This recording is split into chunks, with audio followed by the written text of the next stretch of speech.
ese ni ayahe mavuta afungura imiryango y'imigisha ku mukristo? Yarabatoranije bafite Imana ariko bagize ibyago, bagiye gukena bafite Imana. Imana yemera ko ukena uyifite.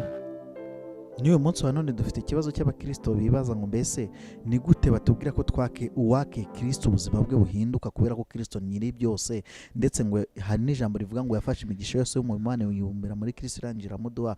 Kuki yaduhaye Kristo ibumbiyemo imigisha yacu yose? Ari nayo mpamvu ndi kubwira ngo niyihe migisha nayehe mavuta afungura imigisha y'umukristo, none ko twahaye Kristo tukaba tumufite nta cyaha dukora, ariko tukaba tubona ubuzima bwacu budahinduka kandi nta mpinduka bufite, kandi tugerageza gukiranuka n'icyo gutanga icya 10 n'amaturo tubikora. Ese bipfira he mu gicumba? Manu reka nkubwire, buriya hari abantu batubeshya. Nta busirimu ushira. Wowe urasonza waragiza ngo uri umusirimu, urabura amafaranga ukavuga ngo uri umusirimu. Wa afazari genda aho abandi bakorera bajye bakubona basi. Hari umugabo w'inshuti yanjye turakundana, umukire yaramubwiye ati dore wakennye, ndagufasha ibintu bibiri. Yego. Aho kugira ngo ujye wirirwa urebana n'umugore mu maso, umugore ejo azakogesha ibyombo, umugore ejo agukoropesha inzu, umugore ejo akubwire ngo ufura imyenda y'umwana, uko n'ubundi ntacyo uri kumara, wananiwe gukora, inda dufatanye akazi ko mu rugo. Kuko abagore burya barabikora. Barabikora cyane. Unaniwe gukora ukanga kugenda, arakubwira ati cara urafura imyenda y'umwana, uroza amasahani, urakoropa. Cyane ko ni nanjye wiboneye 5 kugira ngo duteke, nanjye ndateka. Wanarangiza akajya kubwira ati terura amasahani yajyane ku meza tujye kurya. Aho rero biba bikase. Umugabo niko bigenda. Akenshi iyo wananiwe gukora uri umugabo, ugize ibyago akazi kakabura, umugore ashobora kugukoresha ibidakorwa. Umuntu wese ufite Kristo Yesu akitondera ijambo rye nk'uko yarivuze, agakora ibyo gukiranuka byose, kuko buriya dukora ibyo gukiranuka bimwe, ibindi tukabireka. Ni narwo rupfu rw'abakristo. Tugira ibyo dukora mu ntege nke zacu, noneho twasabwa, kuko nta mukire udasabwa ikiguzi.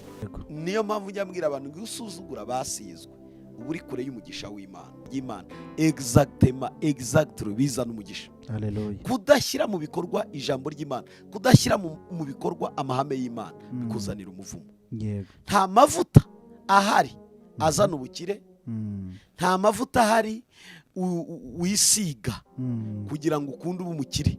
Oya, ahubwo gushyira mu bikorwa ijambo ry'Imana bizana umugisha kandi bigakuraho umuvumo. Noneho rero ijambo ry'Imana ntabwo urikora igice, urikora ryose. Doreraho navugaga dupfira, dukora ibice ibindi tugakritika, kandi ibyo dukritika akenshi ni ibidusaba kugira icyo tubikoraho.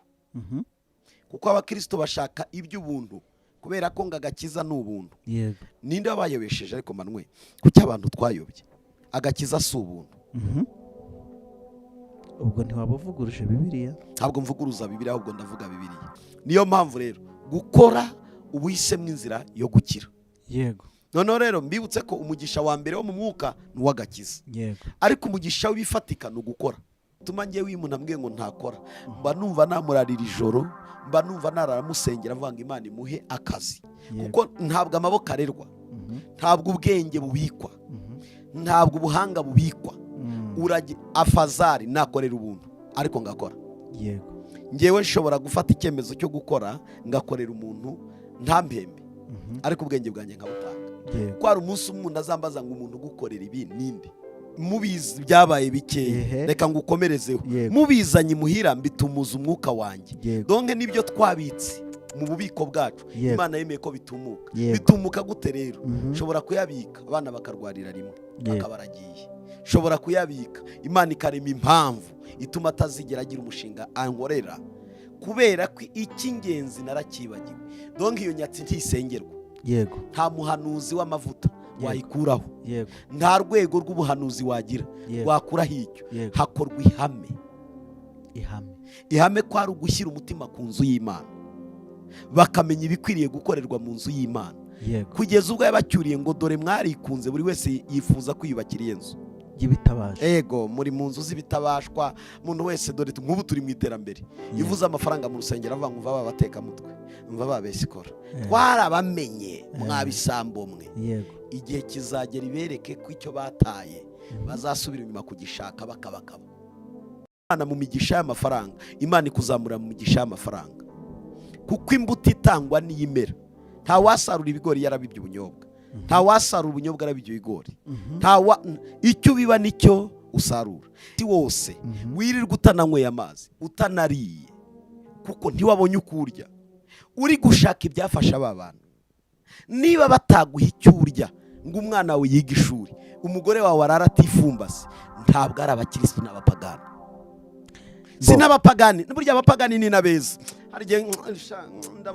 Bene data tunigeze mbana nabo, aba bantu twita abapagani bagira ingeso nziza zirutiza abakirisitu. Ndabivuga gute? Hari ingeso twebwe dusabwa nk'abakirisitu twirengagiza. Nanyweye inzoga manwe, nagize akabari mu Giporoso Korodoro imyaka 2, kuva 2004 kugera 2006 nari mfite akabari. Hari umuhungu, ari abagabo bari itsinda, ntiyari gutamira icupa ngarimwe, adahamagaye bagenzi be 6. Muri hehe nge nahageze muze bakonjesha gaki, ukabona babashyireho akaye karayi ibirayi bingahe, babakorera inkoko, ukabona bafite inyota yo gusangira kandi n'abasinzi. Uko basangira inzoga niko basangira n'ibyaha byabo. Kuko nibaza ko bafatishije barambwira ati nta mukobwa uri hafi aha ngo turebere, kuko nyine nibyo biba hariye. Nanjye nari muri icyo gice cyabo. Mu by'ukuri icyo gihe nari namenekera Yesu, nari umwana w'umusore mutoya ariko uba mu rusengero ariko ushaka amafaranga. Narakoraga cyane, narayakoreye manwe amafaranga. Ngiye nimbwira abantu gukora, nzi icyo gukora bisobanura. Nimbwira n'abantu gutangira Imana no gutangira igihugu, nzi icyo bivuze. Abapagani bagira urukundo, abarokore batagira.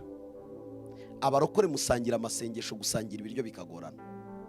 Abarokore musangira amateraniro, gusangira ibibazo bikagorana. Sebura bituruka n'ubutindi. Hari ikindi se? Hari umugisha uva ku gutanga. Hari ugukomera kuva ku gutanga. Hari ukuzamuka kuva ku gutanga. Manwe nongere nkavuge sinkibagirwa.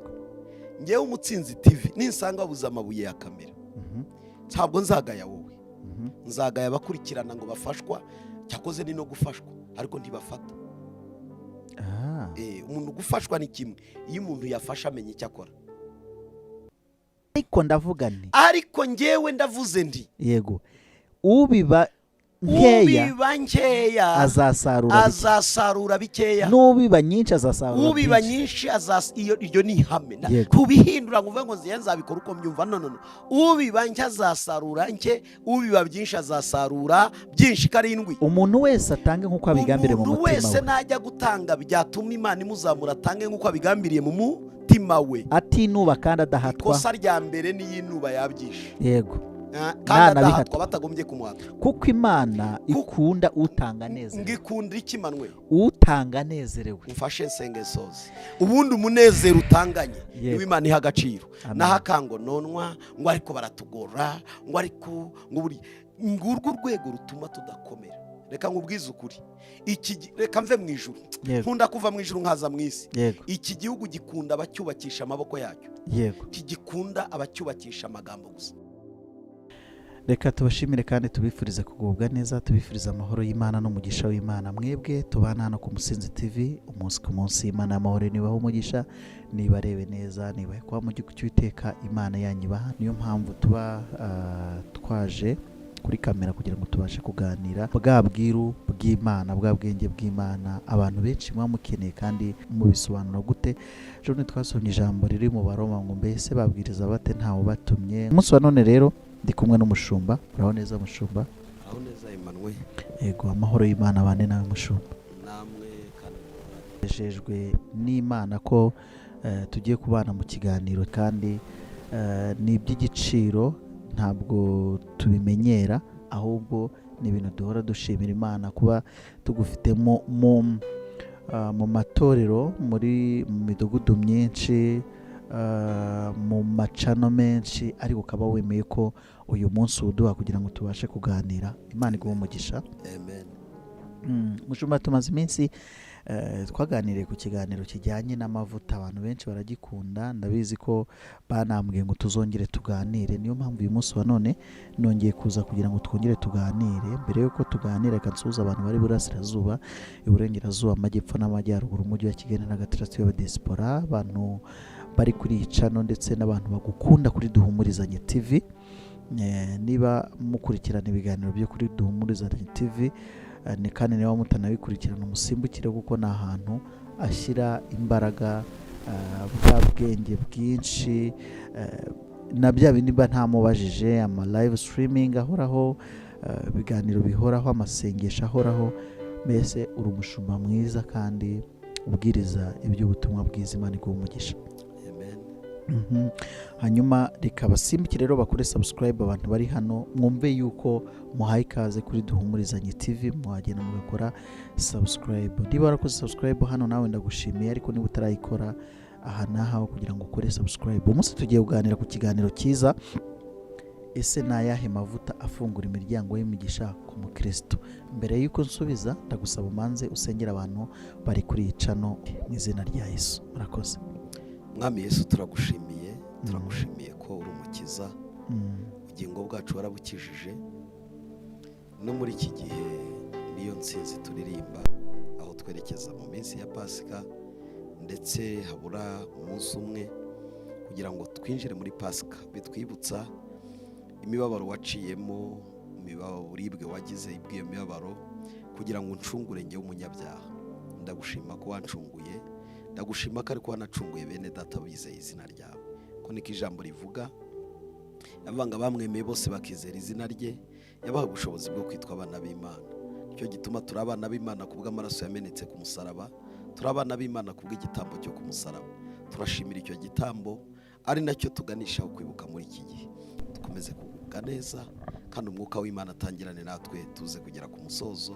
Byose ari byiza mu izina rya Yesu. Amen. Amen. Yego, ese na yahe mavuta mushumba afungura imiryango y'umukristo? Buriya iyo tuvuze umugisha wa mbere ni ukuba dufite Kristo. Buriya Kristo niwe mugisha wa mbere. Yego. None iyo uvuze urwego rw'amavuta,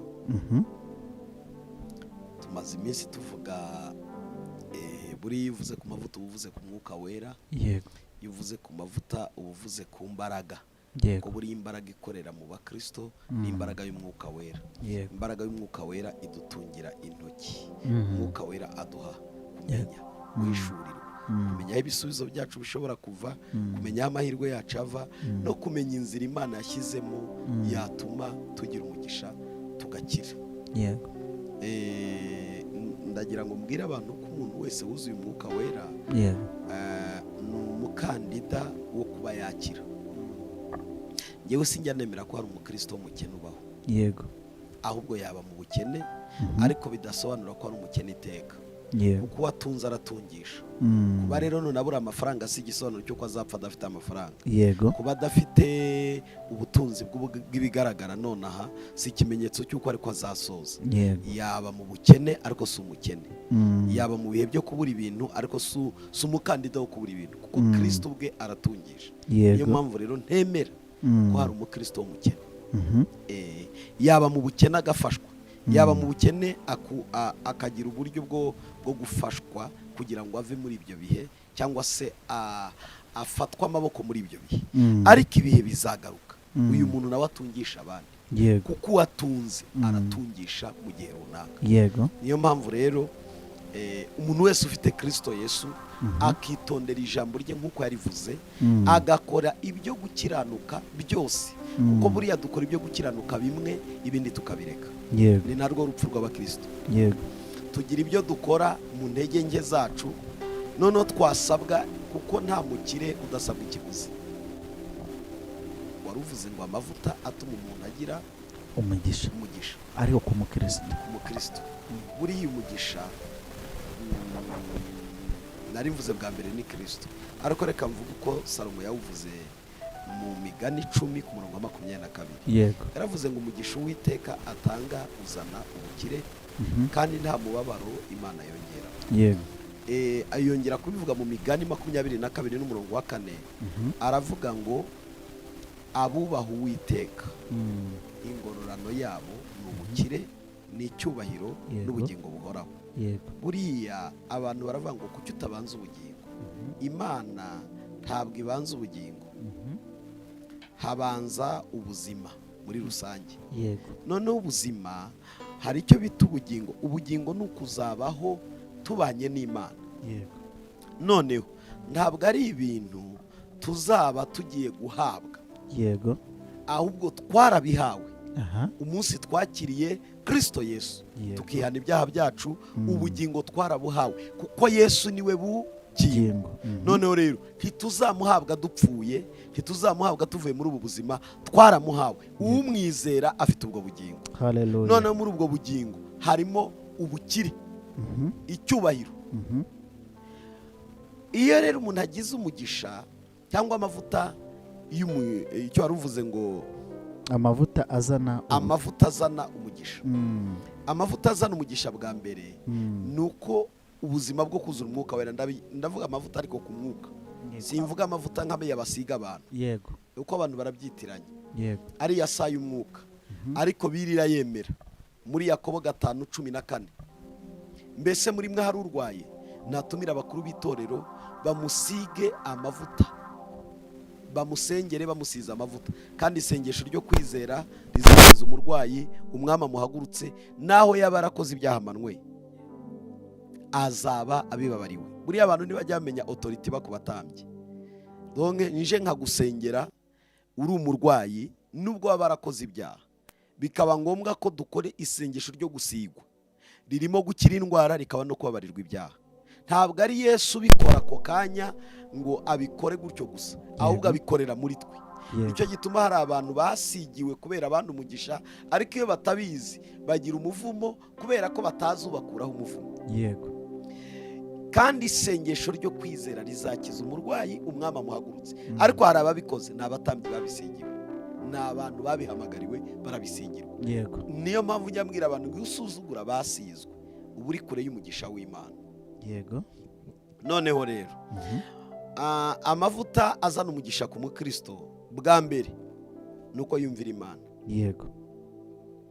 Kumvira Imana bizana umugisha. Bwa kabiri ni ugukora amahame. Bibiliya ni amahame. Bibiliya ni amahame, ntabwo ari theology. Theology ni ukwiga ibintu uko byavuzwe, uko byakorwaga, uko ibintu byagendaga, nuko nawe wabikora uyu munsi. Noneho rero gushyira mu bikorwa ijambo ry'Imana exactly bizana umugisha. Kudashyira mu bikorwa ijambo ry'Imana, kudashyira mu bikorwa amahame y'Imana, bikuzanira umuvumo. Nta mavuta ahari azana ubukire, nta mavuta ahari wisiga kugira ngo ukunde ube umukire. Oya, ahubwo gushyira mu bikorwa ijambo ry'Imana bizana umugisha kandi bigakuraho umuvumo. Noneho rero ijambo ry'Imana ntabwo urikora igice, urikora ryose. Doreraho navugaga dupfira, dukora ibice ibindi tugakritika. Kandi ibyo dukritika akenshi ni ibidusaba kugira icyo tubikoraho. Kuko abakristo bashaka iby'ubuntu, kubera ko ngo agakiza ni ubuntu. Ninde wabayobesheje? Ariko manwe kuki abantu twayobye? Agakiza si ubuntu. Ubwo ntiwabuvuguruje Bibiliya? Ntabwo mvuguruza Bibiliya, ahubwo ndavuga Bibiliya. Agakiza kavugwa kitwa ubuntu nuko karenze inyishyu umwana w'umuntu yakishyura. Hari uwagatangiye ikiguzi kitigeze kibonerwa ukishyura mu ijuru no mu isi. Ibyahishuwe 5 aravuga ngo nuko mu ijuru inama iraterana. Higwa ku muntu wajya gucungura umuntu, mu bamarayika arabura, no mu bizima arabura, mu bakerubi arabura. Ngo Imana iramanuka ijya n'ikuzimu ngo habura uwacungura umwana w'umuntu. Ngo nuko umwana w'Imana w'intama ngo aravuga ngo ndahagurutse, nemeye kujya kubumbura igitabo, menagura ibimenyetso 7 bikifatanije. Ni imibabaro yagombaga kubabazwa. Imana irahaguruka ubwayo. Buriya nubwo twebwe tuvuga Kristo, ariko ni Imana ubwayo yaje.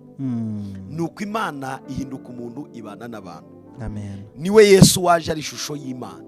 iraza, Imana yemera kubambwa ku musaraba, Imana yemera kubohwa, bayitera amacumu irabyemera, bayibamba ikizingo cy'amahwa ku mutwe irabyemera. Umwana w'Imana ari we Yesu Kristo abambwa ku musaraba nk'ikiguzi umwana w'umuntu atari afite kubona inyishyu yacyo. Icyo nicyo mwita ubuntu rero.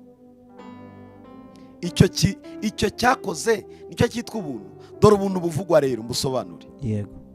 Ubuntu buvugwa ni agakiza katangiwe ubuntu kuko kadafitiwe ikiguzi wakishyura.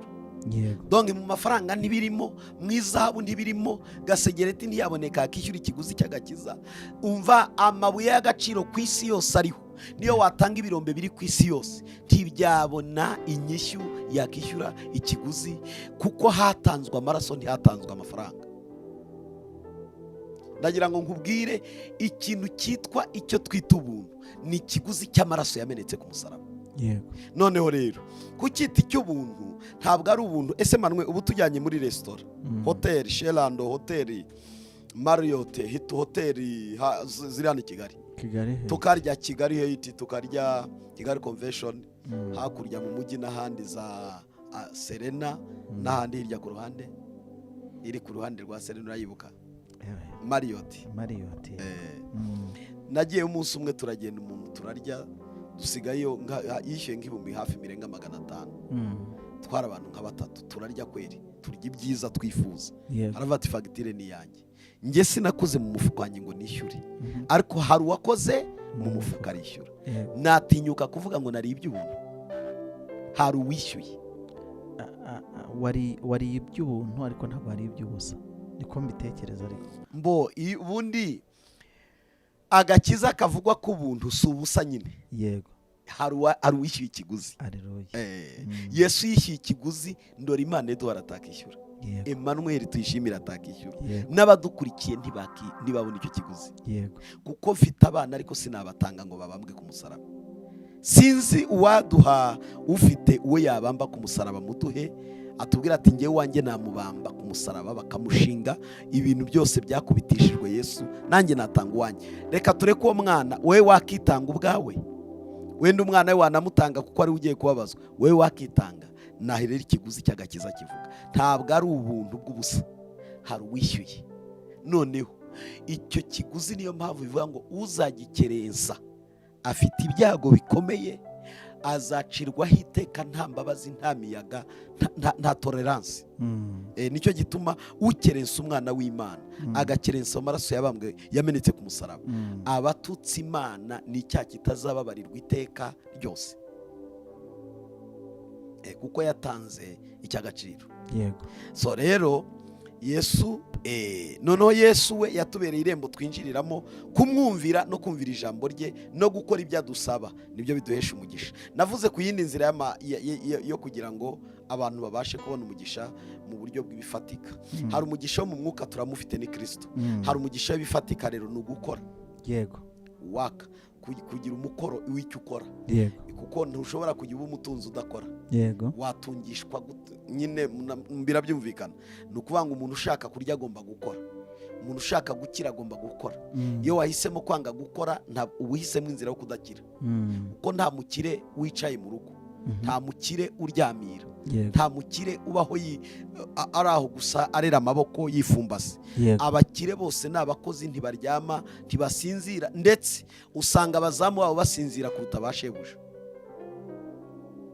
habuze uko ari byo musho. Nta mikino bagira, abazamu barasinzira, shebuja kararatambagira hejuru y'inzu amubaza ngo ariko shango nk'ubwo ubusinziriye ugira uti, ngo nk'ubwo usinziriye nanjye sinsinziriye ari ngewe shobuja, warangizaho ugatinyuka ngo urasinzira nta n'isoni ugira, kandi ubwo zamara hari n'imbunda wenda ngo ni stress, ngo ariko burya ngo ngo nyine uriyakira. Ababwira ndi rero ni ikibazo cy'uko umuntu abyishyiramo. Umukire ashobora gukira ntagire stress, n'umukene ashobora gukena ntagire stress, ariko kandi umukene ashobora kugira stress iruta iy'umukire.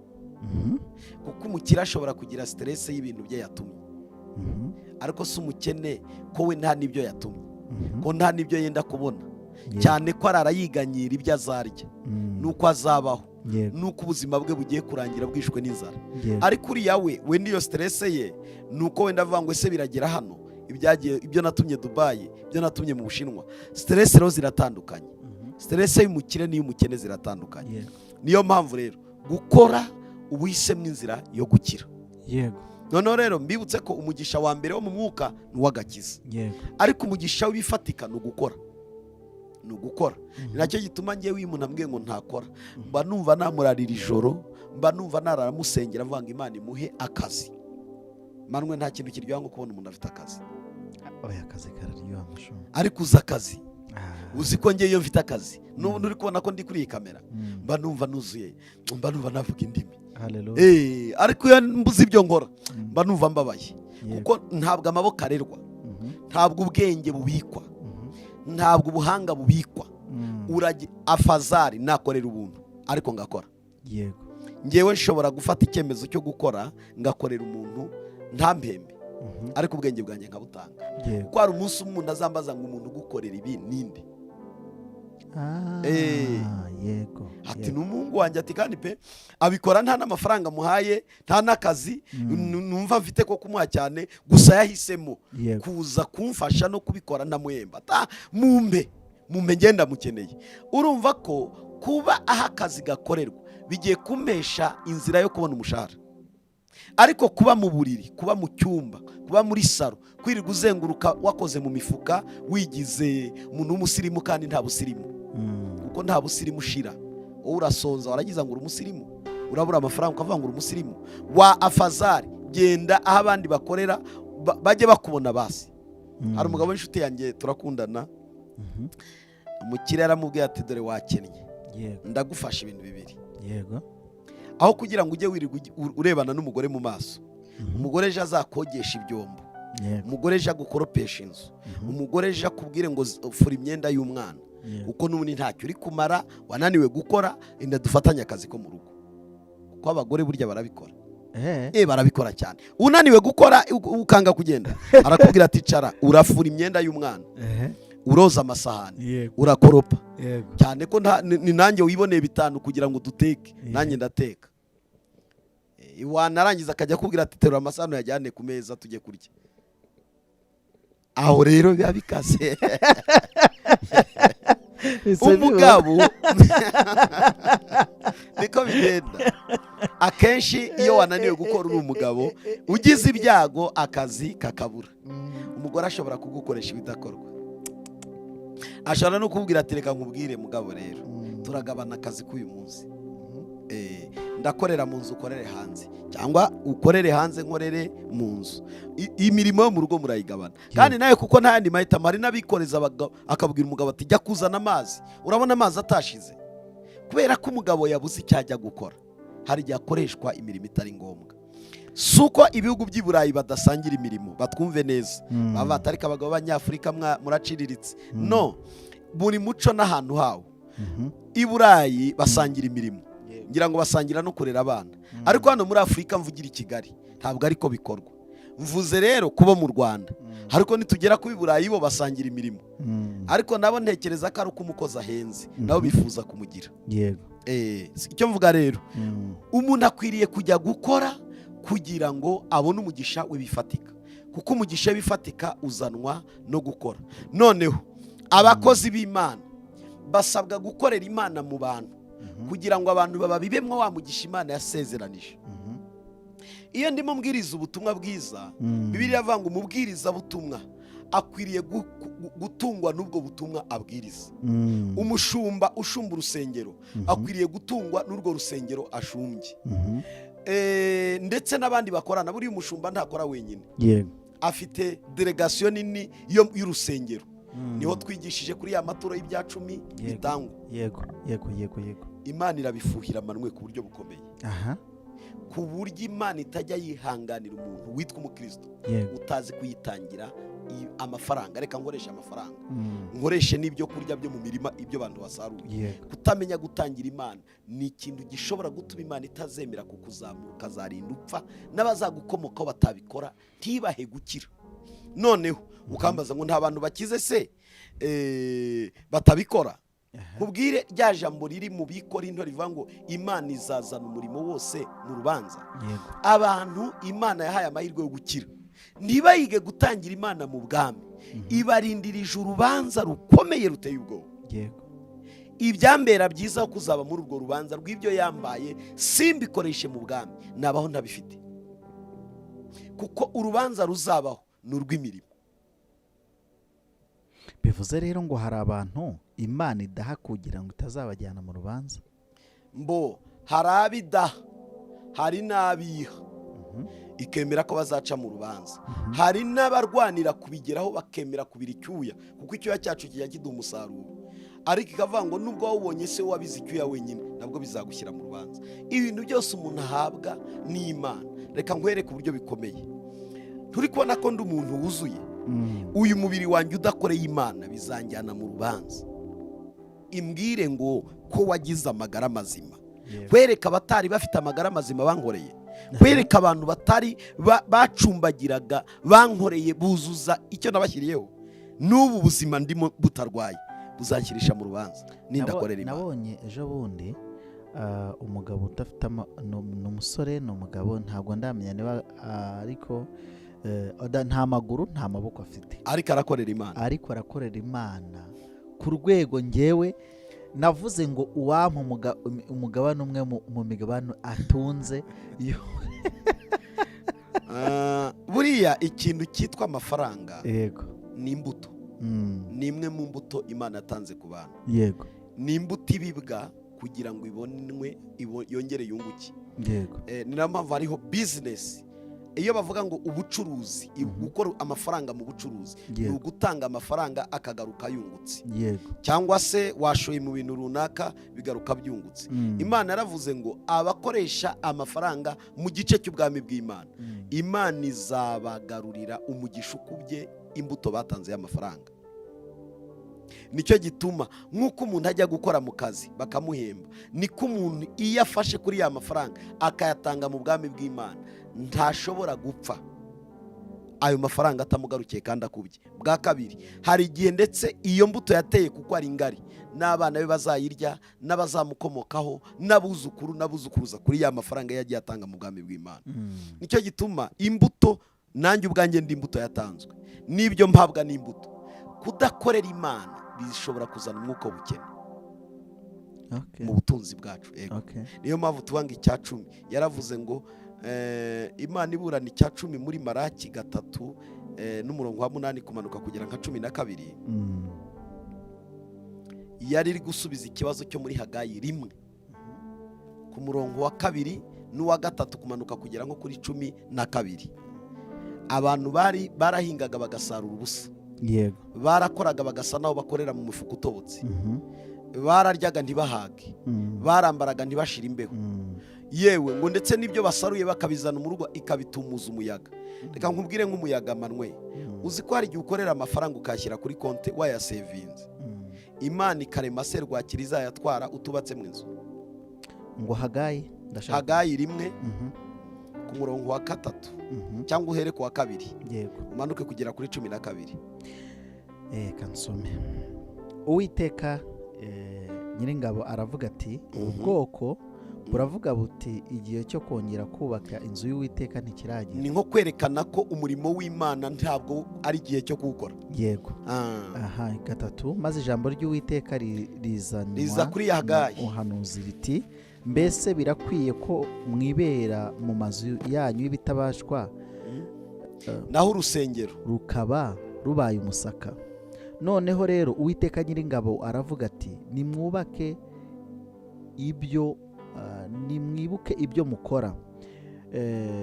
Mwabibye byinshi ariko musarura bike, murarya ariko ntago muhaga, muranywa ariko ntimushira inyota, murambara ariko ntimushyira imbeho, kandi n'ukorera ibihembo abika mu ruhago rutobotse. 7 Uwiteka Nyiringabo aravuga ati, nimwibuke ibyo mukora, nimuzamuke mujye ku misozi muzane ibiti, maze mwubake urusengero, nzanezezwa narwo kandi nzahimbazwa ni ko Uwiteka avuga. 9. Mwiringiraga kubona byinshi ariko dore byabaye bike. Mubizi byabaye bike. Reka ngukomerezeho. Mubizanye muhira mbitumuza umwuka wanjye. Donke nibyo twabitse mu bubiko bwacu. Imana yemeye ko bitumuka. Bitumuka gute rero?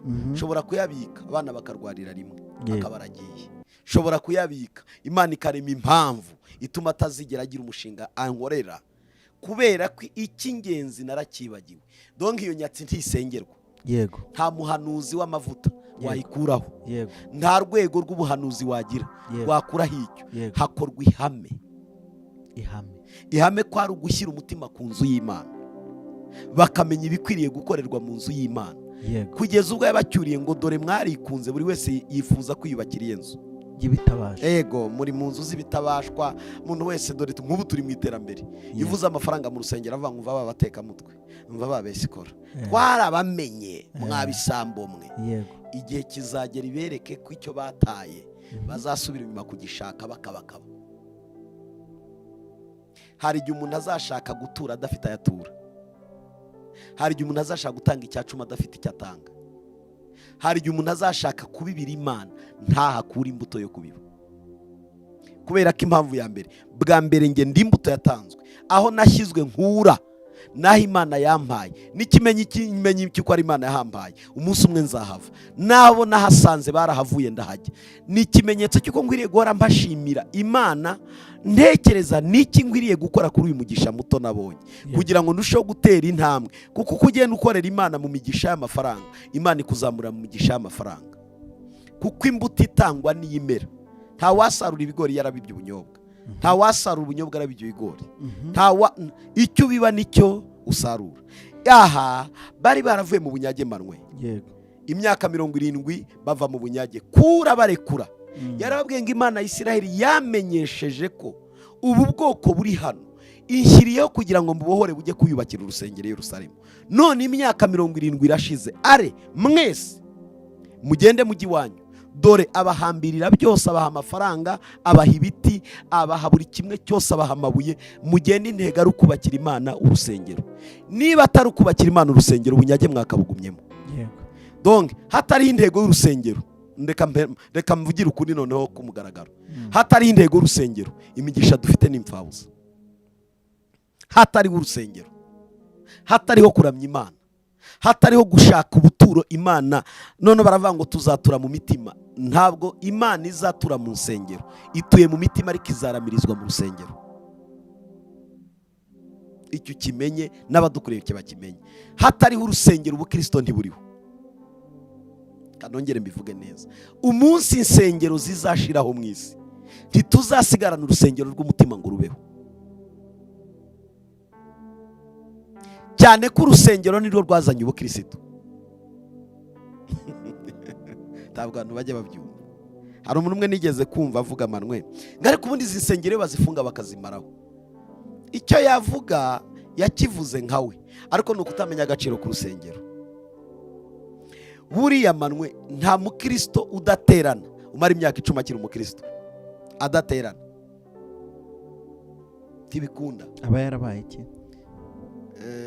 Wari wabona umunyu bakandagirana hanze, hariya hanze ukigira uburyohe. Iyo umuntu atagiterana arabiha, ntajya aryoha.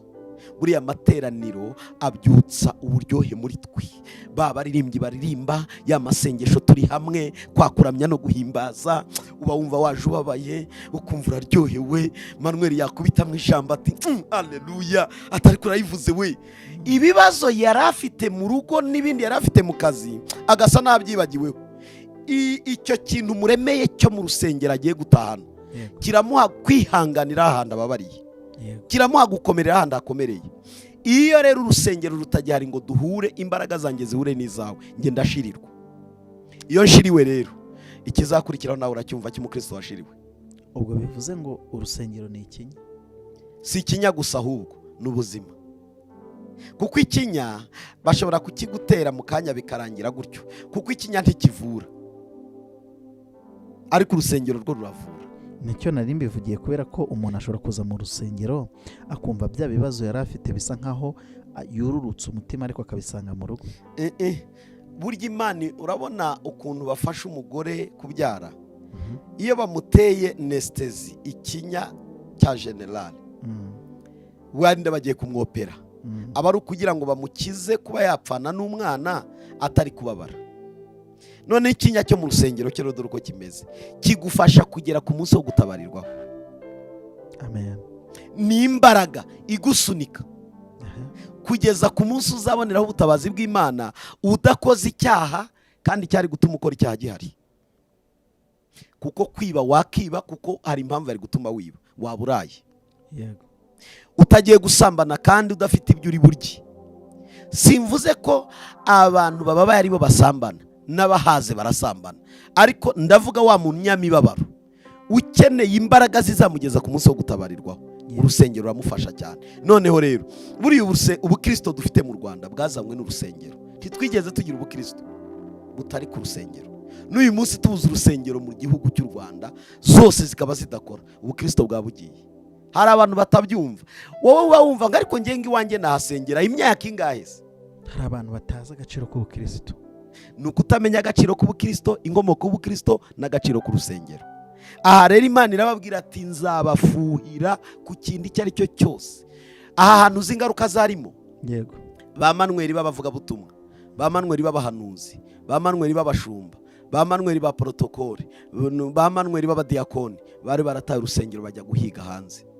Urusengero rusigara nta kintu. N'uyu mwanya umunsi abantu bazareka gukora imirimo yo mu rusengero yo gutangira Imana, abakozi bo mu rusengero bazasohoka bose bazashiramo. Na pasteur azagenda. Jamone nahuye na pasteur ndabaza pasteur ugiye ngiye guhiga. None dore ingaruka nizo nari ngiye kukubwira. Yego. Mu kintu cyatumye Imana ifuhira Isiraheli. Iyi mu mugisha w'ibifatika kandi bafite Imana. Kuko Imana ari yabo. Yari yarabatoranije. Bafite Imana ariko bagize ibyago bagiye gukena bafite Imana. Imana yemera ko ukena uyifite. Niyo munsi wa none dufite ikibazo cy'abakristo bibaza ngo mbese ni gute batubwira ko uwake Kristo ubuzima bwe buhinduka kubera ko Kristo nyiri byose, ndetse ngo hari n'ijambo rivuga ngo yafashe imigisha yose yo mu Imana yubumbira muri Kristo irangira muduha. Kuki yaduhaye Kristo ibumbiyemo imigisha yacu yose? Ari nayo mpamvu ndi kubwira ngo niyihe migisha nayehe mavuta afungura imigisha y'umukristo. None ko twahaye Kristo tukaba tumufite nta cyaha dukora, ariko tukaba tubona ubuzima bwacu budahinduka kandi nta mpinduka bufite, kandi tugerageza gukiranuka. Nicyo gutanga icya 10 n'amaturo tubikora, ese bipfira he mu cyumba? Manuel reka ngufunguke. Buri hari abantu batubeshya. Ijambo ry'Imana ntiribeshye. Iyo urikora nk'ukora ibigusaba ntabwo ubura kubona ikimenyetso cy'uko Imana iri kumwe nawe.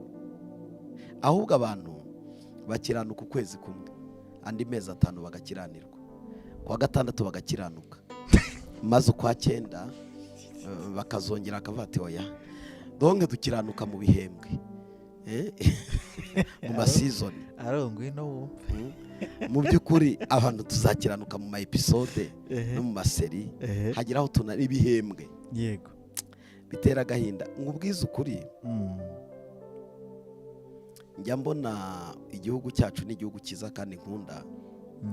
Bagira igihe rimwe bashishikariza abantu kwibutsa ko igihe cyo gutanga umusoro cyageze, kandi ni byiza. Nigeze mvuga akantu ngo umukristo udasora kandi agomba gusora akanyereza umusoro umupagani, kuko nza agaciro k'umusoro ku gihugu. Iki gihugu iterambere ryacyo ryubakiye ku misoro. Dufite ingengo y'imari igeze kuri miliyari zishobora kuba zisaga mu 100-200 ku mwaka. 98 nari muri iki gihugu nibwo nari ntangiye segondere. 98. Okay. Uyu munsi tugeze ku ngengo y'imari miliyari ibihumbi 5 na urakoze cyane. Urumva miliyari 5,000. Wabyumvishije? Tugezeho muri iki gihe. Mbere twigeze kuba mu ngengo ya miliyoni 100 na miliyoni 50. Hari igihe twari dufite ingengo y'imari ya 0. Ya 0 urakoze cyane. Uno Manuel bavuga ngo ni ya 0. Ubwo nubusa. Nubusa ivuze 0 ubuvuze ubusa. Ariko kubera ko igihugu cyagiye kiyubaka mu bice byose. Ntabwo kiyubatse mu mutekano gusa. Ntabwo kiyubatse mu bice byo kuvuga ngo abanyarwanda nibarye baryame basinzire bagubwe neza. Ahubwo twiyubatse no mu buryo bwo gutangira igihugu umusoro kugira ngo igihugu cyacu cyubakwe. Manuel mpora mbikubwira.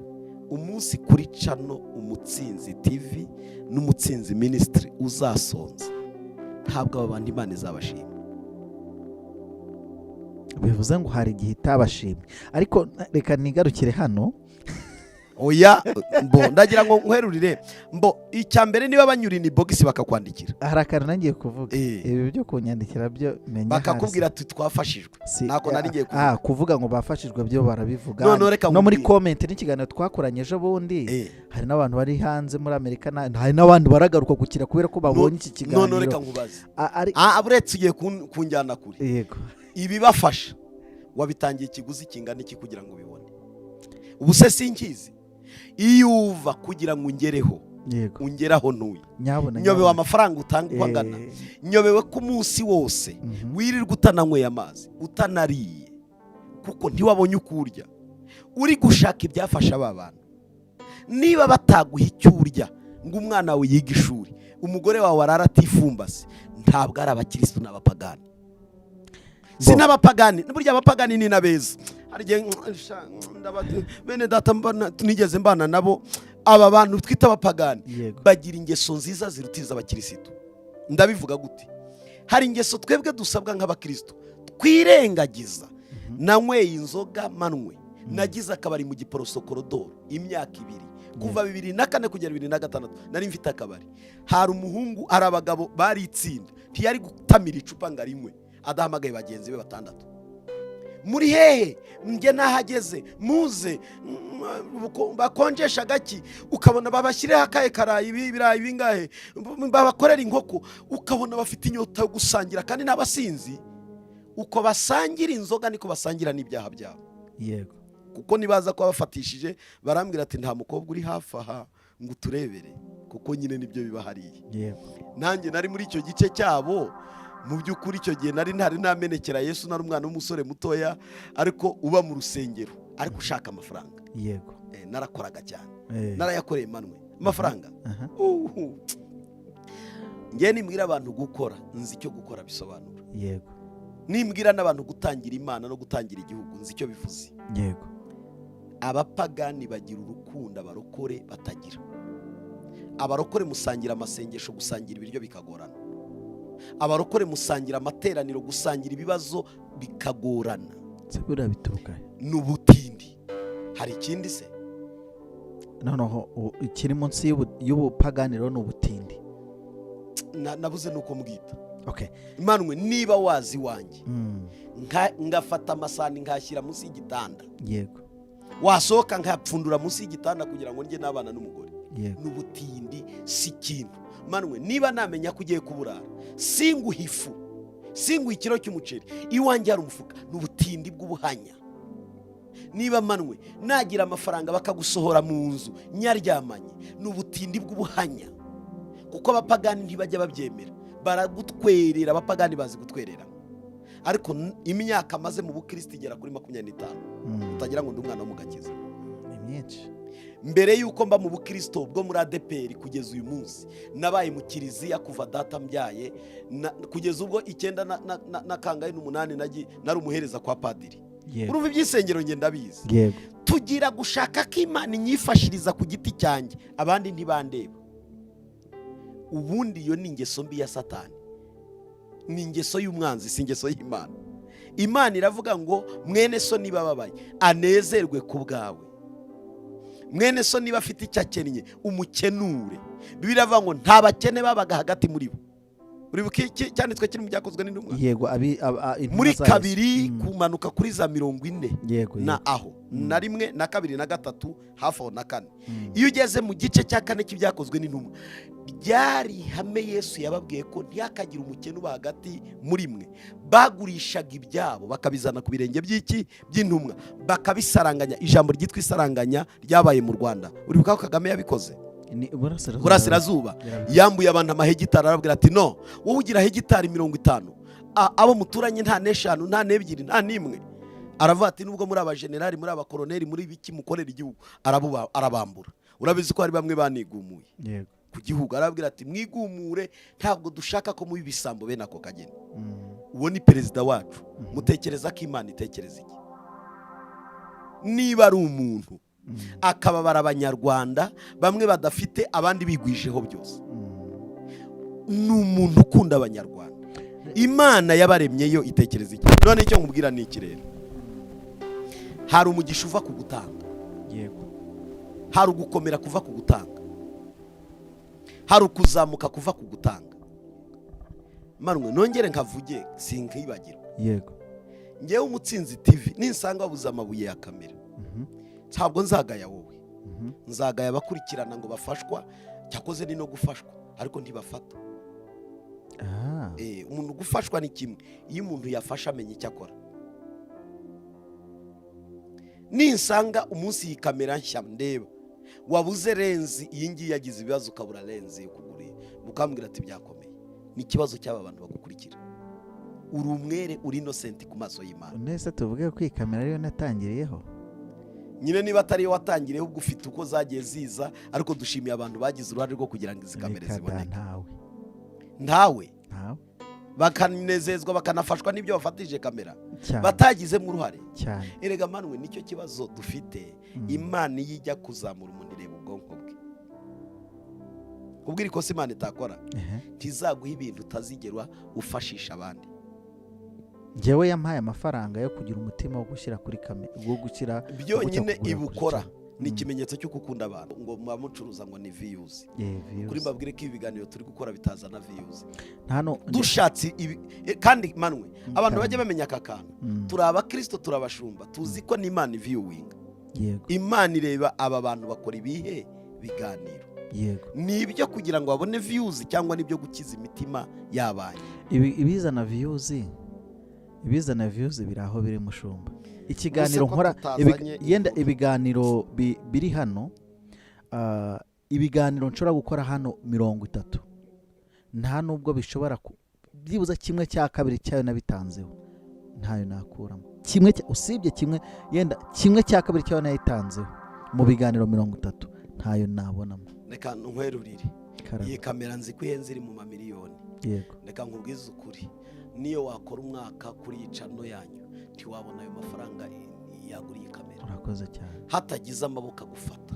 Kandi manwe umuntu nakubwira ngo aragukunda ariko mukamutasangira, urwo rukundo ni ikinyoma. Yego mushumba, hari utuntu nka dutatu uretse iki cyanditswe ndi wagisoje, twaretse tukagisoza ukavuga dutatu. Nta kibazo kamwandika. Ku murongo wa 9 aravuga ngo mwiringiraga kubona byinshi, ariko dore byabaye biki. Mubizanye muhira mbitumuza umwuka wanjye. Ibyo byatewe n'iki? Ni Uwiteka Nyiringabo abaza. Byatewe n'inzu yanjye isigara umusaka, kandi umuntu wese wo muri mwe yihutira kwiyubakira inzu. Icyo gituma ijuru ku bwanyu ryimana ikime.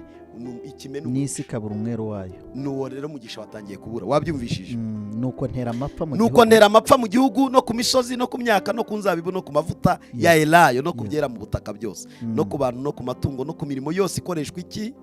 Amaboko. Nuko Zerubabeli we mwene Sherutiyeri na Yosuwa mwene Yosadaki mutambyi n'umuyobozi wari uyoboye Ubuyuda, hamwe n'abasigaye bo muri ubwo bwoko bumvira ijwi ry'Uwiteka Imana yabo n'amagambo y'umuhanuzi Hagayi, kuko yatumwe n'Uwiteka Imana yabo, kandi abantu bose baterwa n'ubwoba imbere y'Uwiteka. Maze Hagayi intumwa y'Uwiteka abwira abantu ubutumwa batumweho n'Uwiteka ati ndi kumwe namwe, ni Uwiteka avuga. Maze akangurira umutima wa Zerubabeli mwene Sheyalutiyeli umutegeko w'Ubuyuda, n'umutima wa Yosuwa mwene Sadaki umutambyi mukuru, n'imitima basigaye bo muri ubwo bwoko bose. Nuko baraza bubaka inzu y'Uwiteka Nyiringabo Imana yabo. Bahise bahindukira baravata, twataye ikintu cy'agaciro. Ese manwe ugira ngo inzu n'urusengero gusa n'inyubako? Wowe ubwawe igihe cyose uri kuduha ibiganiro unezerewe, nawe uri inzu y'Imana. Ngenezezwa nuko nshobora gufata kwexpose ibitekerezo bindimo, ngashaka umuntu tubiganira, uwo munsi ndasinzira. Ariko manwe karame, niba nawe ubitanga abandi nabo bagasinzira, batekereza ko bitwara ubusa.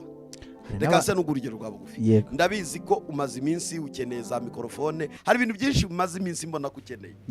Ariko mu by'ukuri ukorera abantu manwe, tubanze tubyemere n'ubwo ukorera n'Imana. Ariko ukorera Imana mu bantu. yego abantu baramutse batamenye ngo manywera buri iki ngo babyiteho ni ukuri Imana ntiyabashima. Hari ukuntu ngira ukuri kwinshi njya mbwira abakristo nkabwira nti mwa bakristo mwe nyoboye kandi tubana ngewe nshaka ko mumenya ukuri nimunayoba muzayobe mukuzi. Uyu mupasiteri wanyu nababwira ngo abamumwuka ibihe byose azaba babeshye. yego Hari igihe yicarana n'umuryango we bari kuganira ku bibazo by'umuryango, yego kugeza ubwo tutaba turi mu mwuka, ahubwo umugore ashobora kumbaza ngo ese mushumba ko Imana yaguhamagaye ukaba ufite abantu 300 bagukurikiye muri kumwe mu rusengero tukaba tugiye kuburara. Nge narababwiye ngo umunsi nzaburara muriho muhari mwatura ngo murankunda nzabarega imbere y'Imana. wahita yibaza unanutse mushumba wewe kuki udafata iya mbere ngo ugiye gukora iki kandi akazi kanjye ndi kugakora. Erega ikibazo none se ubu ubusa ndi gukora ubusa uriko nampanagura icyuya ndi kukibira kubw'umugore wanjye ndi kukibira kubw'abantu. yego Amajoro ndarasi nyarara ku rw'urugo rwanjye nyarara kubw'abantu. Nta muntu n'umwe ujya ubona ijambo ryo gutanga ryafashe imitima atarayabisengera. Nta muntu wabona bagaje yego yo gutanga mu rusengero yego atabigiye imbere atagira umwanya wo gufata ngo imbere y'Imana. Twese niduhinduka abakozi bo hanze urusengero ndiruzabamo. okay hanyuma rero utwatuntu dutatu dusoza akambere karabagaza ngo ese imirya ubundi mu by'ukuri njye nakubajije ikibazo. Hari umuntu wumvise twaciye mu miryango ifungura imigisha. Ese umuryango ufungura umugisha ni ingahe cyangwa se mu kimwe ni iki mu magambo make kugira ngo basi atari nyine basi abantu bataza wenda kuza kunyumva nabi batagira ngo ndi umushonji. yego iwanjye nta kibazo ufite, ariko ndagira ngo mbabwire nta waba umukozi n'aha turi gukorera ibiganiro byose mubona dukorera hano iwanjye, dukorera iwe muri kwe ubwo rero none iri ni ikindi cya ribanje. kabiri yego si n'ibyo gusa, uhereye ku muyobozi w'akagari kacu yego atunzwe n'amaboko y'abaturage kuko akorera abaturage. yego wenda ba mudugudu nibo badahembwa n'abamutwara sibo, ariko w'akagari arahembwa, w'umurenge arahembwa, kuzamuka abakozi kugera ku rwego rwa perezida wa repubulika kuko ni abakozi b'igihugu bakorera iki abaturage. Nicyo gituma igihugu kigira gute kibahemba. uzo kibahemba ni amafaranga ava mu maboko y'abanyarwanda. Imana niko yubatse Manuel. Abakozi b'Imana bagomba gutungwa n'abizera kandi bahabwa ubutumwa bwiza. Nitubyirengagiza tuzaba twirengagije Bibiliya. Noneho nari mvuze ngo kandi mpora mbivuga bajye bakubaza. Wigeze uherutse kumbaza ngo se barankurikirana? Ngewe nabuze erega bankurikirana ni bake nicyo kibazo. Kandi kari akantu baje karagoye. Hari ugukurikirwa no gukurikirana. Reka nse n'ugura urugero rwa bugufi. Hari umukozi w'Imana uherutse kwitaba Imana mu minsi yashize, numva ngo abana be babuze uko biga. Yarambabaje cyane. Yego. Yakoreye Imana, abantu bose baramukunda isi yose. Singiye kuvuga amazina ye. Yego. Ujya umbuza kenshi ariko burya mba numva bigiye kuza. Impamvu nuko mu nzira natangiriye mu nzira ngezemo hagati nanjye nshaka ibinezeza bitewe n'abantu natumwe mu bantu mbona nkasanga muri icyo twita audience analytic, uko bankurikira mbona ibyo bakurikira. Ndavuga ariko ubundi ko ndi kubona bareba bino barangiza bakajya kureba nibi wabibaha ahubwo bakaguma hamwe. Ndakora nsanga nzagwa mu nzira nsubira inyuma. Impamvu nkubaza kuvuga izina nuko ntarihanganira kuba ntazana none bagahita bambona hahandi hagati, kandi hari ukuntu nshaka gusoza. Nibyo koko mu Kristo yatangiye urugendo. Turi n'abashumba. Exactly. Ntabwo turi abantu ba social media. Yego. Dushyira ubutumwa kuri social media ariko ntabwo turi aba social media. Garuka nkwibwirira akantu. Yego. Naje kunezezwa n'umugabo bita Kenisi. Yego. Ndamuvuze ndamushimira. Ntacyo aho nta kibazo. Yarahagurutse aragenda aravuga ngo abo bana b'umukozi w'Imana. Yego. Ngiye kubatangira Minerval kugeza barangije. Amen. Narebye Kenisi ndavuga ni muhigizi. Naravuze ndi Kenisi, kandi Kenisi ntahora mu rusengero iyo nakubwiraga, ariko burya mu buryo bwiza n'ibyiza birahari. Yego, yarabikoze numva nkoze ku mutima. Abana b'umukozi w'Imana wakoreye Imana akundwa n'isi yose. Yego, ibaze kuba yapfa hakabura umuntu wabacungura ngo bige. Yego, ni ikikwereka muri gospel, inzira ya gospel irimwo abahebana, irimwo abagukunda wapfa abana bawe bakaba babura kwiga. Ubundi gukunda umuntu egare kuba wamuramira igihe cyose asitaye. Njya ndeba ngo turagukunda zana, birambabaza umuntu abaye ari kuri midi agasindishwa na za ndagukunda. Ndagukunda. Gukunda icyo bita gukunda se n'igiki? Kuko Imana yakunze abari mu isi byatumye itanga umwana wayo w'ikinege. Hatariho gutanga ntihariho gukunda. Umuntu wese ukubwira ngo aragukunda ariko nta kiguzi yatanga ku bwawe, nta kintu yakora, ni kinyoma. N'ibinyoma biri aho ngaho byuzuye. Noneho rero hari ibintu byiza wari uvuze ngo bitatu. Muri imiryango y'amavuta ishobora kugeza umuntu ku mugisha. Ni iyihe miryango ishobora gufungurwa nuko umuntu afite amavuta, cyangwa se amavuta ashobora gufungura iyo miryango? Ni iyihe ubundi kugira ubundi miryango ni iki? Muri iyi miryango nyine ubundi ni ubwinshi, nyine ni imiryango. Yego, ni myinshi. Ntabwo ari umwe, ntabwo ari umuryango, ni imiryango. Imwe mu miryango ushaka kugukingukira. Buri muryango ushaka kugukingukira ugira amavuta yawe. Reka tuvuge noneho yenda imwe muri iyo miryango naje kuyivuga. Hari umuryango w'igikundiro ufungurwa n'iki? Igikundiro icya mbere ugihabwa n'Imana. Amavuta atera igikundiro. None uyu muryango w'igikundiro amavuta afunguwe ukomezwa n'iki, uzanwa n'iki? Ukomezwa no gukiranuka. Amen. Ukazanwa no kubaha Imana, kuko Imana iguha igikundiro mu bantu. Yego. Icya kabiri, igikundiro gihawe gihamagara abantu babiri. Gihamagara abantu bashobora kwica igikundiro cyawe n'abashobora gukomeza igikundiro cyawe. Yego. Bisaba kwitwararika kumenya ngo igikundiro cyawe kivaye. Nicyo waraguje baraguha, nicyo washitse ugishitse barakikwambika. Ni Imana yakiguhaye. Ukwiriye kwita kuri iyo Mana iguha igikundiro kugira ngo yikiranukire muri abo bantu. Noneho gukiranirwa uzana icyangiro. Hakaba n'icyangiro kizanwa no kurogwa. Bakakuroga icyangiro, icyo umuntu aragisengera kikavaho. Ariko ubundi igikundiro ni mode pass y'imiryango myinshi. Bishatse kuvuga ngo hari n'imiryango mibi. None se nkubaze, umuryango wa muka Potifari ukingukiye kwa Yosefu, iyo yinjiramo Potifari akamuniga, byari birangiye, isezerano rirangiye ridasohoye. None se cyo n'icyari igikundiro cyari gitumye muka Potifari amukunda. Akavati mbega agahungu keza karakandongora. Agize ngo agacakire karavati n'ikanzu yisigarana n'umwenda usigarana, ariko ntibishoboka. Databuja yambaye kuyobora amatungo no kuyobora abagaraga, ariko kuri wowe ntabwo yigeze akumva. Mbese sigarana ibyo nambaye, ariko icyo nambariye cyane aravati nirukanga. Umwana byamushyirishije mu nzu y'imbohe, wenda barimo bakurikirana iperereza, ariko siyo bamusanga hejuru ya muka Potifari ni kumwica bikarangira. Hanyuma ubwo umugambi Imana ari gukomeza. Ariko nubwo yagiye muri gereza Imana yaramurenganuye. Umuryango w'igikundiro wamukinguriye igikundiro kwa muka Potifari, ariko yanga kuwinjiramo kuko n'umuryango wa shebuja. Yego, reka tuvuge ko arangije hakinguka wa gereza. Umve kuntu babigenza. Imana ibonye akarengane ikoresha umuyobozi w'igihugu cya Egiputa, Farawo, biciye mu nzozi. Umwana yisanga ageze ibwami, isezerano riruzura. Imiryango yose rero ntabwo ariko tuyinjiramo. Hari imiryango twinjiramo niyo tutinjiramo. Twihuta, umuryango noneho w'agakiza. Umuryango w'agakiza wadukinguriye ijuru gusa. Yego, ijuru gusa. Abantu bajye babimenya. Ukizwa ni inzira y'imigisha myinshi, ariko bwa mbere agakiza kadukiza ibyaha. Bwa mbere. Bwa kabiri kakadukiza ibikomere. Bwa gatatu kadukiza ubukene. Ubukene rero niko kantu turi gusa n'abavugaho.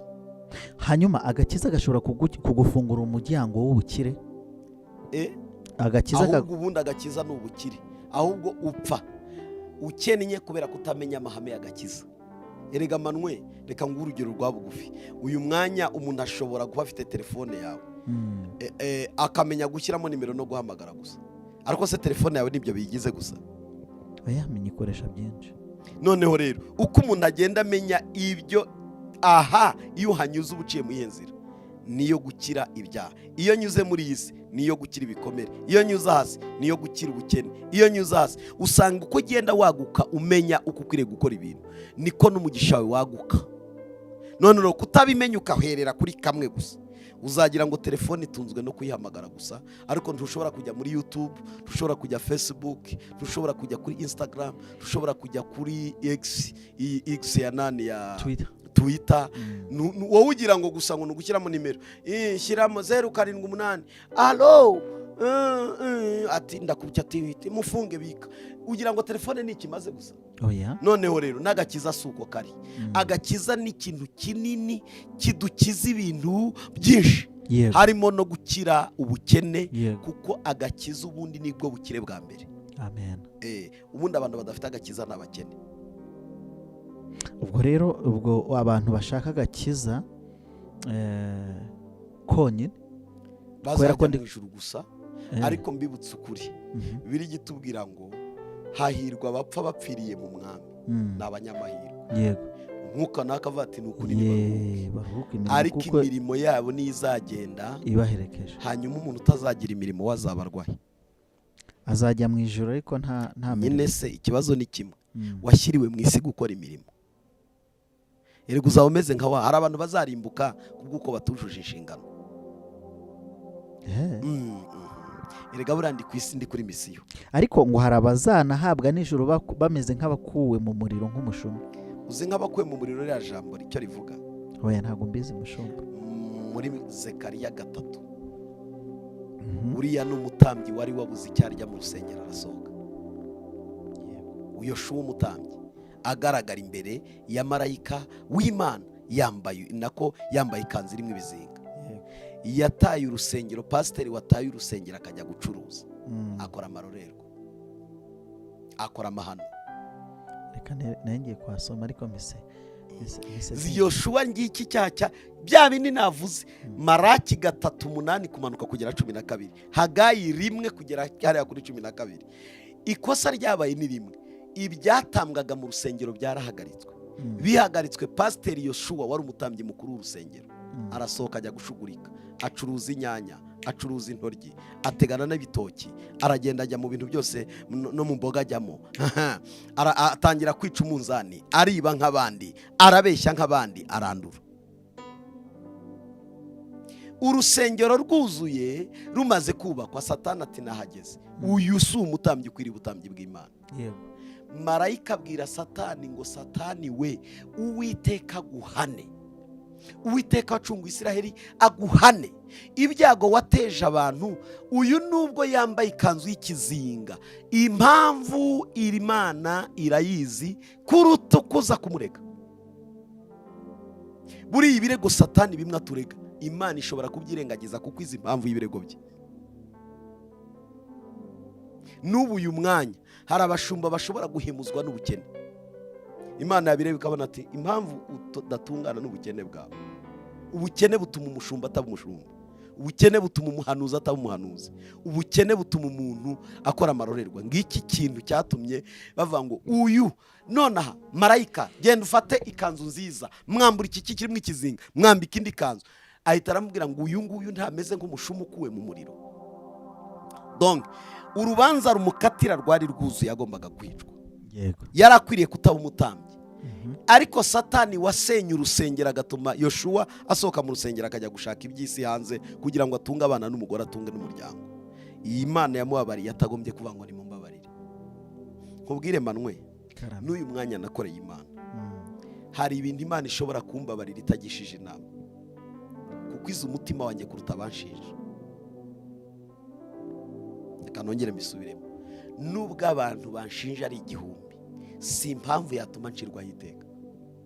Nubwo abanshinja baba miliyoni, si impamvu yatuma ncirwa hiteka.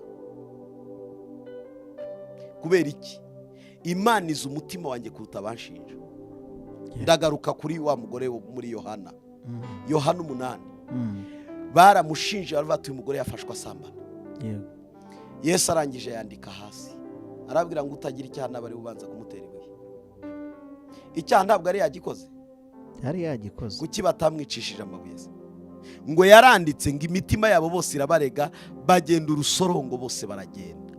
Ndagira ngo nkubwire, buriya umukozi w'Imana nubwo abantu bamuciraho iteka, Imana ishobora kuzamukiza ameze nk'umushumba ukuwe mu muriro. Rero guca urubanza niyo mpamvu ndakubwira ngo si ibyanjye, simbikunda, kuko umuntu Imana imuzi kuruta uko muzi. Manwe hari impamvu zatuma nshingiraho gucira urubanza, ariko Imana ikambwira ngo ubwo ngucira si ukuri, ni ikinyoma. Ngere kuri aka kabazo ka nyuma ari nako dusorezaho, nta na byinshi ndongera kubaza, ahubwo turasoza duhita dusenga. Ese ari imigisha, ari umugisha cyangwa se ari umuryango w'umugisha uturuka ku gakiza? Uburyo ki umuntu afata urufunguzo rufungura uyu muryango n'umuryango wo gutanga ibizana ubukire vuba ni ibihe? Ni ugutanga niryo hamwe. Umugisha w'agakiza waduhuje n'Imana, watugize abana b'Imana, dusigara nicyo bita gukora mu bwami bw'Imana. Gukora mu bwami bw'Imana nibyo biduhesha umugisha. Noneho rero ibyakozwe n'intumwa, igice ngira ngo ni wahasoma, igice cya 20 n'umurongo wa 35 haravuga ngo nababereye icyitegererezo muri byose yuko ariko namwe mukwiriye gukora imirimo ngo mubone uko mufasha abadakomeye. Mwebwe mwabonye uko mukomera, mukomeza abatagize ute, abadakomeye. Komeza. No kwibuka amagambo umwami Yesu yavuze ati, gutanga guhesha umugisha kuruta guhabwa. Gutanga guhesha umugisha kuruta guhabwa. Ni ukuvuga ngo uhawe si uhabwa umugisha, utanze ni uhabwa umugisha. Ni Yesu wabivuze. Ibyo ariko n'ubundi biragaragara. Luka 6:38. Luke 6:38. Harimo ijambo rivuga ngo mutange namwe muzahabwa. Mutange namwe muzahabwa.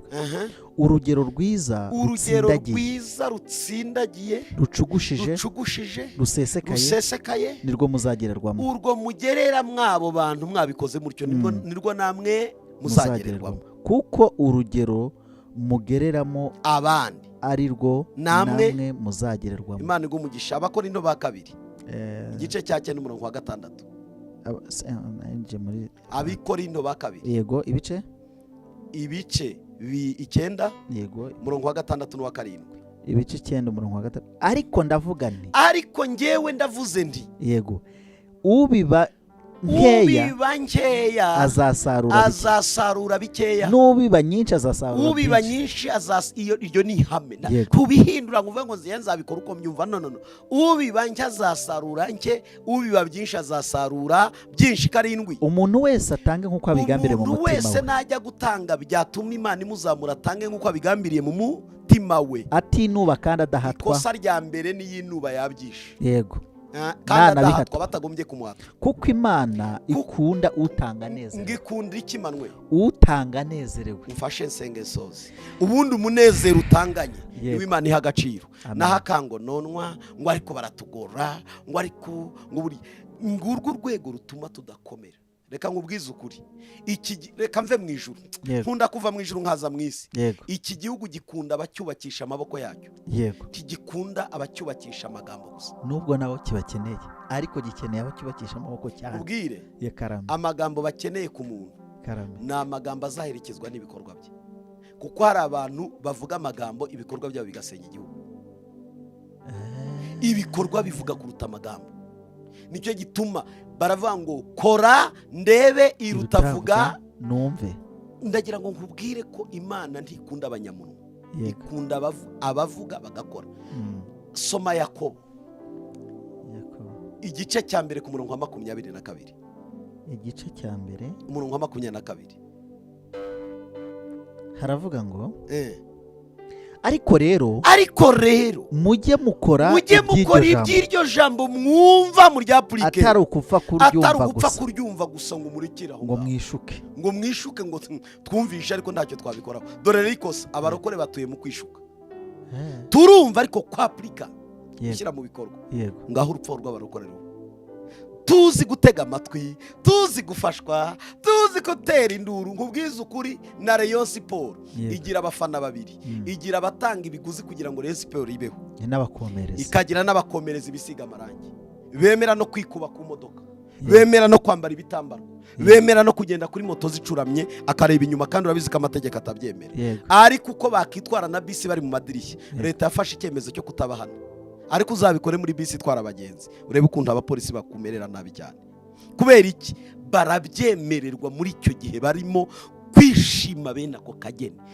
Dufite abarokore babuze no kwisiga amarangi basi, ngo basi tuvuga ati mva mbuze ikindi ariko amarangi yo ngiye kuyisiga kugeza ubwo Manuel nzamuhagarara inyuma nisize amarangi. Mvuge ko Manuel ari umukozi w'Imana, dukorana umurimo paka tugendane, cyangwa se Yesu wanjye nemeye, mbuze icyo namuharika amarangi yo ndayisiga. Uzi kugira ngo witere amarangi nawe uba wayishyuye. Tubuza abakozi bemera gutanga ibiguzi byabo ngo ubwami bw'Imana bukomere. Tubuza abakozi bemera guhara n'amagara. Iyo usomye ibyakozwe n'intumwa, ubona intumwa zaragiye zigira imibabaro, ariko wagera muri konkiriziyo y'imibabaro y'intumwa uyisanga mu Baheburayo 11. Abantu bapfanye kwizera, ntibemera no kurokorwa amanwe.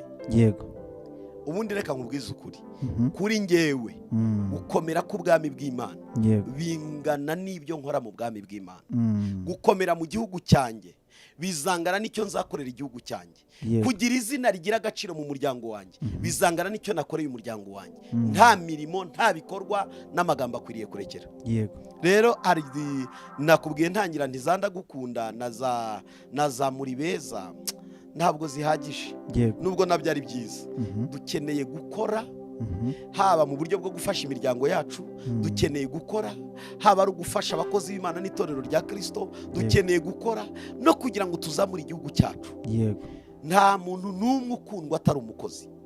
Igikundiro cyose kijyana n'ibikorwa. Iyo habuze ibikorwa, igikundiro cyawe ntacyo, nicyo kwangiza. Niyo mpamvu rero igikundiro Imana iduha iravuga ngo ni mu kibyaza umusaruro mu bwami bwanjye. Murakoze, Imana ibahe umugisha kandi bishimire, kandi nshimira n'abantu twabanye mwa kino kiganiro kuva gitangiye kugera aho tugereje. Mushumba akandi n'agashinguracumu, kandi agashinguracumu ngo kajya karyoha. Muri iki kiganiro twagiranye, ese mwebwe hari icyo mwari muri gutekereza ku mutima ubwo nagendaga mbabaza mukavuga ati twakongera kuri ibi tuganiriye? Murakoze, twite dusenga. Icyo nakongeraho ni kimwe, abantu nibave mu bintu biri kuri social media bitukisha itorero rya Kristo. Kugeza ubwo umuririmbyi atakiryoherwa no kuririmba, kugeza ubwo umuvugabutumwa atakiryoherwa no kumuvugabutumwa, kugeza ubwo umuhanuzi asigaye yumva kuba umuhanuzi ari ikigeragezo, kugeza ubwo umushumba asigaye yumva kuba umushumba iryo zina yaribika mu mufuka, kugeza ubwo umukozi w'Imana bisigaye ari nk'igitutsi. Kubera iki? Ababi babonetse bagaragara nabi, byatumye n'abazima bahinduka abavuga amagambo atariyo. Nemera ko ubukristo n'uyu munsi ni buzima 100%. Hapfuye abahamagawe, kandi Imana iyo hapfuye ikinyejana ihamagara ikindi kinyejana. Noneho rero ubutumwa ni buzima, nimureke dukora ibyo dusabwa gukora. Niba umuntu akubuza gutanga icyacu, urumva atafunze inzira mugisha yawe wawe. Urumva umuntu niba akubuza guturira Imana no kwitanga mu bwami bw'Imana, bamwe baritanze kubw'imihamagaro banafite ubusa, yewe banagize n'ibyo bana batanga n'ibiguzi byabyo. Kuko twese, nanjye ubwanjye ntanga icyacu ndi umupasiteri. Ubwo bivuze ngo n'umukristo nawe ukwiriye kubatanga.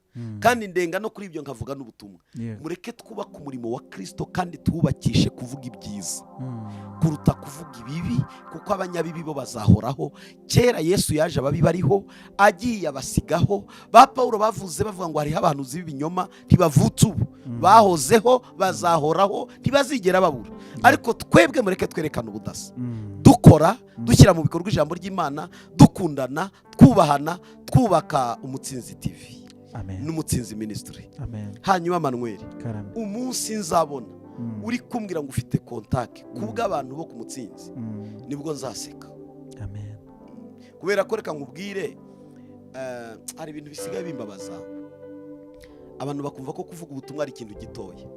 Kubwiza ukuri, ubu nkoresheje iyi saha nkoresheje, yego, mfite umuprofeseri w'inshuti yanjye, yego, yambwiye amafaranga ahembwa ku isaha, arambwira kandi ni umukozi w'Imana, ni bishop, akaba professor.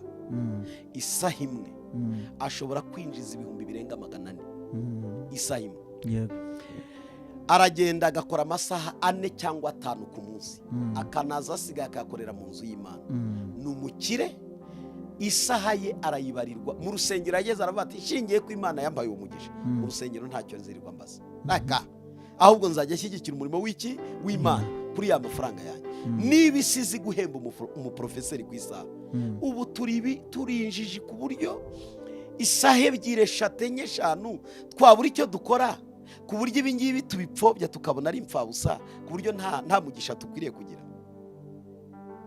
Ubu kuva mu gitondo aho amasaha ageze hano turananywa amazi, dore umunwa wumye, dore uko amaso areba, dore uko amazuru ameze, dore uko amatwi yabaye, dore ibintu wuzuye ibyo byakwishe, warangiza bibi byo gupfobya ngo ntacyo bimaze. Ntabwo ari byiza.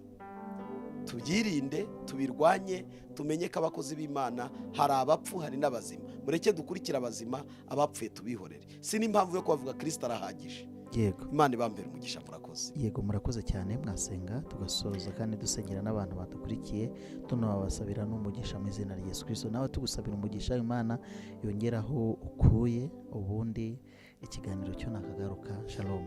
Mwami Yesu, turagushimiye, tugushimiye kubw'iyi mvugo, tugushimiye kubw'ijambo ryawe. Uruhuye imitima yacu kandi turanezerewe abari bakurikiye. Natwe dutanze turaguwe neza. Iyo umuntu agabuye neza arishima, kandi iyo utanze ukuri kw'ibihari uba uvuze ikiri ku mutima. Ndagushimiye ko ubutumwa tuvuze si ugutera waraza, tuvuze Bibiliya, tuvuze ukuri kw'ijambo ryawe. Kandi ubwo iyi mbuto ibibwe izere, izakure, izabe nk'igiti cy'inganzamarumbu. Abantu bakunda umurimo w'Imana, bakunde gukorera Imana mu buryo bwose. Imana ibambere umugisha. Amen. Amen. Amen.